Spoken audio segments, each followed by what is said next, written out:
এবাৰ এক প্ৰেমিকা বিয়া পাতিব বুলি ঠিক কৰিলে। বিয়াৰ কিছুমাহ আগতে ল'ৰাটোৱে বিদেশত গুচি গ'ল আৰু তাৰ 3 বছৰ পিছতে ছোৱালীজনীৰ এক্সিডেণ্ট হ'ল আৰু ছোৱালীজনীৰ চেহেৰা একেবাৰে নষ্ট হৈ গ'ল।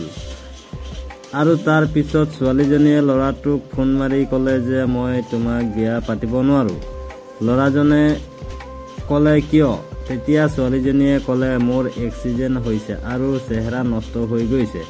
মই গোটেই জীৱন এনেকুৱা কুচিত থাকি যাম। তুমি তোমাৰ বাবে সুন্দৰী কোনো ছোৱালী এজনী বিচাৰি লোৱা, কাৰণ মই তোমাৰ যোগ্যতা নহয়। ইয়াৰ পিছত সি তেওঁৰ প্ৰেমিকৰ পৰা উত্তৰ পালে, যিয়ে নহওক মোৰ নিজৰো এটা সমস্যা হৈছে, সেই গতিকে মই দেশ উভতি আহি আছো। তেতিয়া ছোৱালীজনীয়ে ক'লে তোমাৰ কি সমস্যা হৈছে? তাৰ পিছত ল'ৰাজনে ক'লে মোৰ চকুৰ সমস্যা হৈছে, মই অন্ধ হৈ থাকিম। ইয়াৰ পিছতো যদি তুমি মোক গ্ৰহণ কৰিব পাৰা তেনেহ'লে মই তোমাকে বিয়া পাতিম।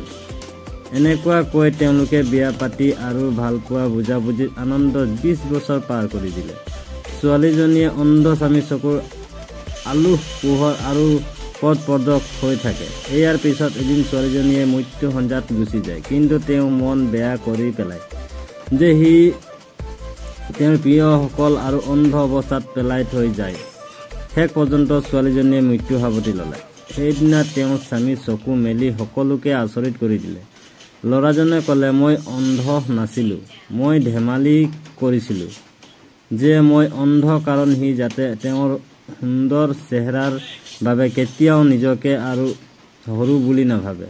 কাৰণ মোৰ ভালপোৱা তেওঁৰ চেহেৰাৰ প্ৰতি নাছিল, মোৰ ভালপোৱা আছিল তেওঁৰ মনৰ প্ৰতি। এইটোৱেই সত্যকাৰী ভালপোৱা আৰু সত্য প্ৰেম ভালপোৱা এনেকুৱাই হয়। সমাপ্ত।